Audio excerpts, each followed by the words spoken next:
Bonjour à toutes et tous, ce message s'adresse tout particulièrement à Madame de Funès, qui est philosophe, écrivain, et qui sort un certain nombre d'ouvrages concernant à la fois, dit-elle, le développement personnel et le coaching.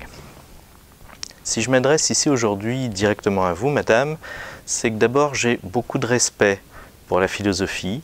J'ai beaucoup de respect pour le savoir académique, étant moi-même universitaire d'origine dans le domaine de la gestion et de l'économie politique.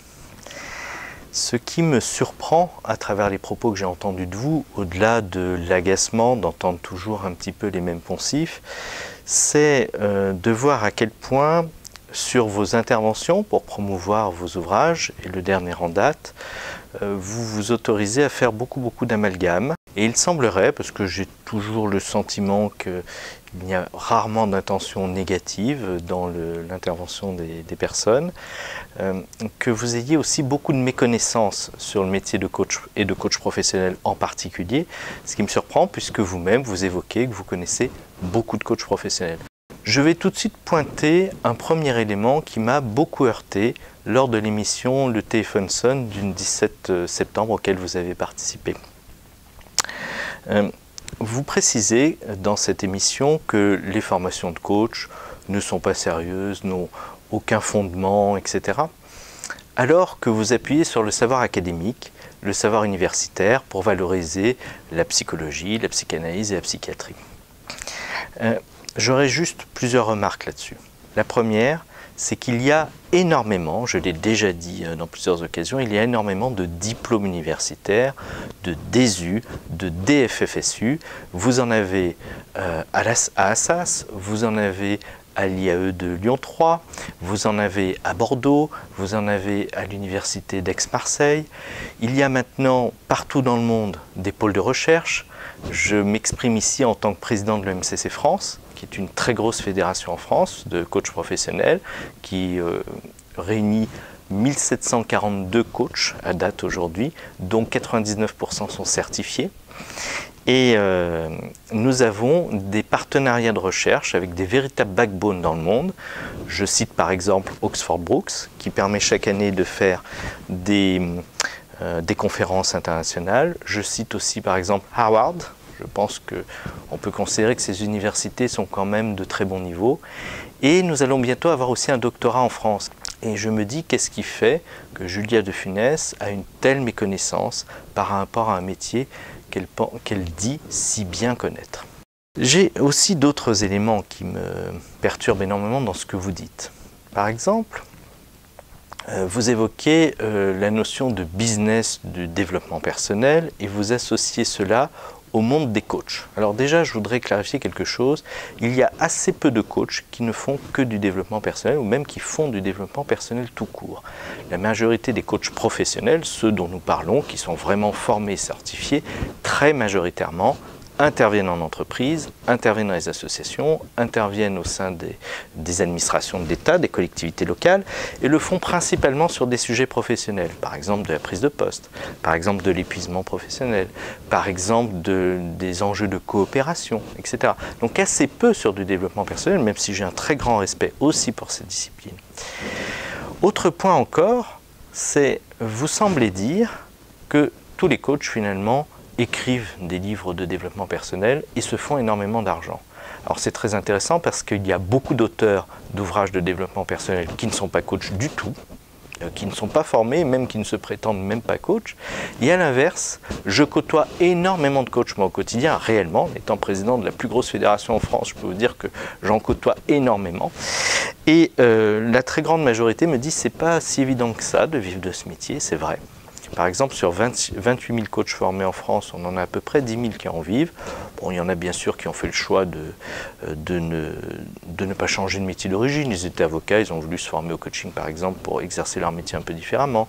Vous avez des experts comptables, vous avez des ingénieurs, des dirigeants, etc.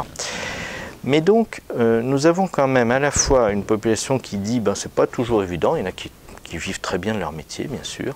Comme il y a des avocats qui s'en sortent très bien, il y a aussi des avocats qui sont très en difficulté. Toutes les professions libérales connaissent ça, hein, d'ailleurs. Donc vous avez des coachs qui vivent très bien de leur métier, qui ont énormément d'activités, d'autres qui tuilent, par exemple avec le métier de consultant ou le métier de formateur, et puis d'autres qui décident de faire autre chose ou de ne pas changer de métier. C'est ce qu'on appelle faire un peu du coaching intériorisé, c'est-à-dire que vous étiez expert comptable, ingénieur, avocat, enseignant, vous êtes formé à la posture de coach parce que vous avez envie de faire votre métier un petit peu différemment. Alors, ce qui m'inquiète, c'est que vous semblez faire une grande confusion entre développement personnel et coaching. C'est un espèce de tout dans lequel vous assénez, je n'ai pas d'autres termes, un certain nombre de contre-vérités. Je n'ai pas l'habitude d'avoir des propos aussi durs, très sincèrement, quand les gens me connaissent, mais n'importe quel coach ou personne qui a été coaché ou personne qui a été amené à acheter du coaching professionnel et qui savent ce que c'est, sont la très grande majorité que j'ai entendue autour de moi m'ont dit on est juste révolté par les propos que vous portez sur notre métier. Par exemple, vous dites il y a beaucoup de coachs qui déboussolent complètement les individus. Ah bon?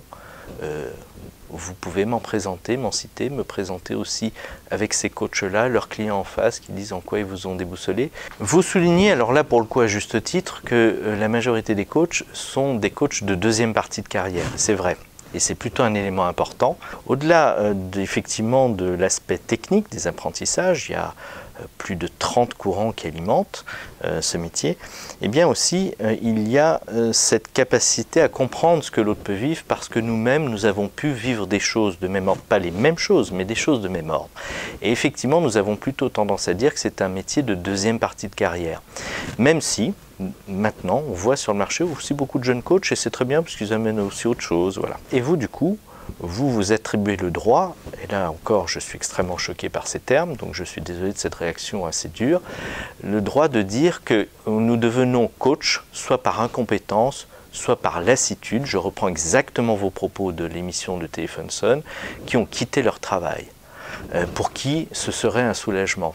Non, je suis désolé, oui, il peut y avoir des gens qui ont pu quitter l'entreprise par lassitude. Voilà.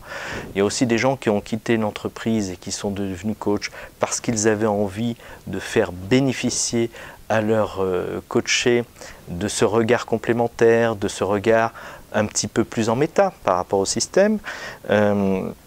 Parce qu'ils se sont découverts aussi une envie, une appétence pour la relation et pour l'accompagnement professionnel. C'est quand même rarement par incompétence. Je tiens à le préciser, parce qu'on a des gens d'abord qui n'ont pas quitté leur poste, vous avez des gens qui font ça en complément dans leur entreprise, c'est ce qu'on appelle les coachs internes, vous avez des gens qui se mettent par exemple à 80% de leur temps dans leur entreprise et qui choisissent de faire 20% en profession libérale, donc c'est pas par incompétence, sûrement pas. On a des gens qui ont des carrières de 15, 20, 25 ans derrière eux. Comment oser imaginer qu'au bout de 25 ans, les gens quittent leur entreprise par incompétence? C'est à peine croyable d'entendre ces termes-là. Voilà, et je trouve ça extrêmement choquant. Et ce qui me fait dire qu'à mon avis, vous ne connaissez pas si bien la profession que ça.